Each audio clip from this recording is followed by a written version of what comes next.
Whereas we have 35 fire inspectors that have been doing most of your inspection work with the exception of your home inspections, now we're going to have all of our uniform, all of our total personnel into this program of total involvement.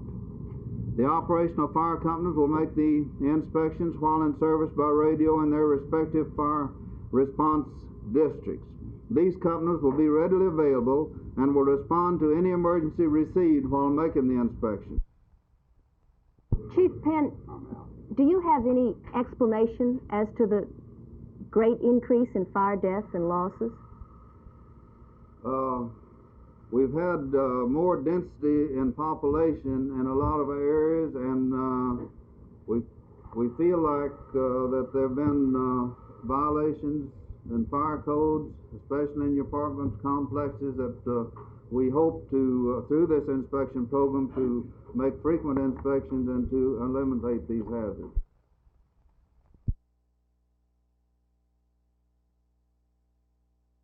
This memorial, which has been created by the citizens of Dallas, is a very impressive tribute to the genius of John F. Kennedy, and the architect who created it has, in my judgment, lived up to the great traditions of his profession by creating an exemplification of many of the finest qualities of John F. Kennedy's personality. The freedom, the openness, the availability, the clarity of his personality are exemplified, I think, extremely well in this memorial. It's open to the sky, and yet it's planted firmly on the earth.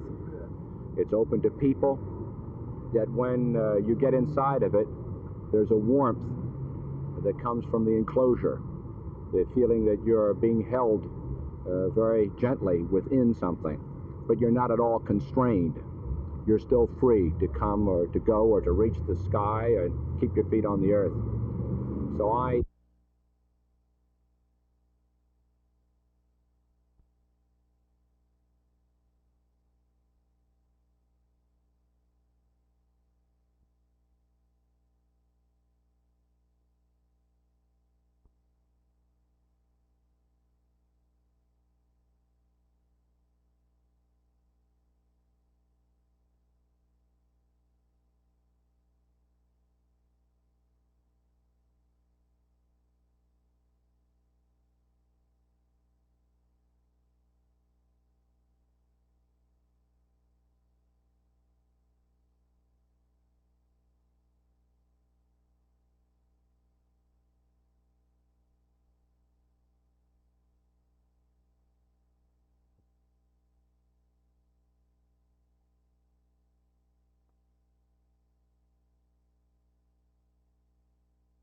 My husband wants me to be in public service, and he kind of pushes me out the door. He thinks we have a much stronger and a much better life because we're both interested in so many things. I'm interested in world health and international relations. My husband's interested in marine biology and food from the sea. This is his business. And so through health and more food for people all over the world, we feel we're doing a little bit to help achieve a better world. A woman also has to be very careful if she has small children. She can't do very much in political life or public life. You have to take care of your children. You can't abandon them to somebody else or abandon them, period, because this is your duty. But my children are elderly, girl 22, boy 18, and a girl 16. And when I'm home, usually they're not anymore. But I think if all of these things, all of these variables can work out, a woman should express herself and should try to become more involved, either in her community or in her country's work. Mrs. Black, do you have any plans to get back into politics in the eventuality that the Republican in your district is defeated? Well, I'm very sure he's going to win. He did very well in the primary, and I'm sure he'll... In fact, the Democrat who's running against him has gone on a long, extended trip to Europe, so I don't think there's much of a race, frankly. I'm I'm sorry I lost my race. I would have, of course, preferred to win it in the special election in 1967, but I seem to be more interested in international relations, and I believe this is the road that my life is taking, and I'm very delighted about it, so I doubt if I would run for that particular seat again. Do you think your campaign accomplished anything? Taught me a lot. I think it accomplished quite a bit. I think, for instance, that the voting rules should be changed in our district when it comes to a special election, because in a special election in California, when the congressman died, this is why we had a special one, this meant that the people, that the Democrats and the Republicans could cross party lines and just vote for whoever they wished, and my district is primarily a Democratic area, and I did very well with the Republican vote, but I didn't get enough Democrats. So I think it should change. Has your fame as an actress always been an asset, or has it ever interfered with your role at the UN? It hasn't interfered with my role at the UN. It did hurt when I was running for Congress, because, not because of me, but because of the political cartoonists. I have a great collection of the political cartoons, but it was very difficult for the 563,000 people in the district that I live in to think of me as a congresswoman when they saw all these little cartoons of little Shirley, about age 5 or 6, supposedly running for Congress. It has not hurt me at the UN at all, no. Do you feel that they do take you seriously now? Oh, absolutely. I would very much like to go back and be a United States representative at the UN again, but that's another problem we have in our country. The representatives don't serve a second term as a delegate. The eventuality is the panacea for the world. Since Cyprus and the Congo, Who's under age 21. Mrs. Black, how do you feel about having more women in government? Fine. There's a problem. To be a woman in political life or in public service is like what I like to say what I do. You have to have a very understanding husband if you're married. And I think that's, well, I wouldn't want to be in public service. I'd rather be married. An advantage to be a woman? You have to run twice as hard to win an election, I'll tell you that. I think there's an advantage, for instance, if I had been a congresswoman, I don't owe anybody anything. I couldn't be bought off. I have no special interests, special interest groups that could persuade me. I would do what I had to do on my beliefs, and if my constituents didn't like it, then I would not be reelected. This is how I approached it when I was running for Congress. I also think women are closer to some of the problems of education. And I testified in front of the House Foreign Affairs Committee last February and pointed out that I thought that the taxpayers had made an investment in delegates, and that one year they just weren't getting their money's worth, because it takes a little while to know what you're supposed to do at the UN, and you have to do it quickly. And I was debating with the Soviet Union after I'd been there about 4 days. So I think it would be more appropriate to have at least 2 terms for a representative.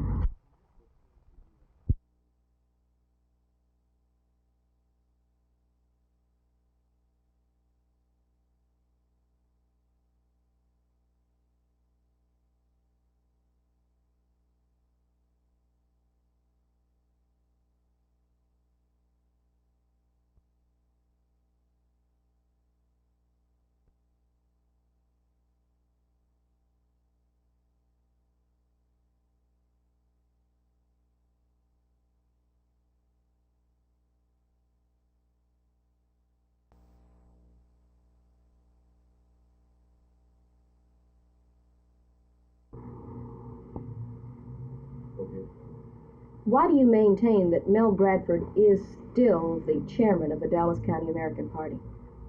Because he was elected by a county executive committee, and therefore the state chairman of the American Party in Texas does not have the legal power to depose him or to remove him. Well, how did this happen? we have gotten information, and one group has presented this letter that says that the state chairman is removing him. Mm-hmm. Well, how is this going to be resolved? Is there a split between Dallas County and the state organization? No, there's no split between Dallas County and the state organization. As far as resolving it, I don't know how it's going to be resolved. This has been attempted before by the same group of people, and at a executive committee meeting where these people had their chance to say their say, the county executive committee, in effect repudiated them and expressed a vote of confidence for Mel Bradford as county chairman. And I can't speak for them now, but knowing the feelings within the party in Dallas County, I would say that the same thing would happen were it done again. Is this just a rump group that is consistently dissatisfied, in your view, that keeps trying to depose Mel Bradford? Right. That's exactly right. What state is the American Party in at this point in Dallas County and in Texas? Well, it's more or less dormant. We're not legally recognized as a state party simply because we didn't qualify by holding primaries in March. And as a result, the only people in the party who are legally recognized are the various county chairmen and the state chairman. So we're more or less at a dormant stage, although we're still active. Can you give any real explanation as to why this rump group is so dissatisfied with your county chairman? Why have they been working so actively to get rid of him?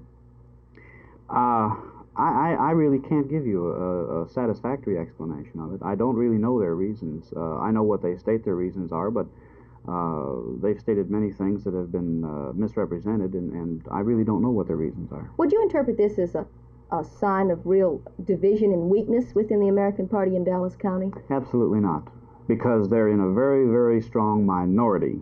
By strong, I mean that they're very weak in that they don't have the numbers, number one. Number two, it's a, excuse me, it's a, I think a matter of personalities rather than policy. And I really don't think that these people are against the American Party as it stands now in Dallas or the way it's operating. I think that it's a matter of personality. They will, I think, vote for Wallace just like I will, or the rest of the American Party will. Would you explain once more why you feel that the state chairman doesn't have the legal right to depose your Dallas County chairman? Well, the easiest way to explain that, I think, is to make an analogy. Okay.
I think 4 is set up outside, so if we can get him step outside and make a statement.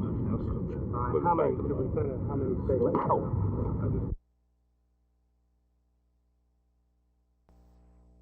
Mr. Shriver, do you pay any attention to the parallels being drawn between you here in 1970 and Mr. Nixon in 1966 when he hit the campaign trail for Republican candidates? Well, no, really, I don't pay very much attention to that because the truth is that the differences are more obvious than the similarities. You must remember that when President Nixon was doing that in 1966, he had already been elected the House of Representatives several times. He'd been in the United States Senate at least one or maybe two terms, and he'd been Vice President of the United States for 8 years. What are your political aspirations at this time? Well, my aspirations right now are to help, if I can, in the election of the kind of congressmen and senators who will bring a renewed leadership to the Congress as compared to the leadership of the executive. Right now we have a number of very well qualified people, starting right off with Ed Muskie, who I think made an extremely favorable impression, as he should have made on the American people last time. There's the former Vice President Hubert Humphrey, who is running for the Senate, as you know, and once he's back in the Senate, I'm sure he'll do a good job and achieve a great deal of attention and respect. And there are many others, Birch Bayh, George McGovern. My brother-in-law, Ted Kennedy, has, of course, declared himself out of it for 1972. But on the other hand, one never knows what might happen in the next few years, and he's got a great future, whether it's 72 or 76 or 80 or whatever it is. Now, should Ted Kennedy change his mind between now and 1972, would you, under any circumstances, run for the Democratic nomination in opposition to Ted Kennedy? Well, if he wanted to be a candidate, which he says he doesn't want to be, but if he wanted to be, I certainly would want to sit down and talk with him and see how I could help.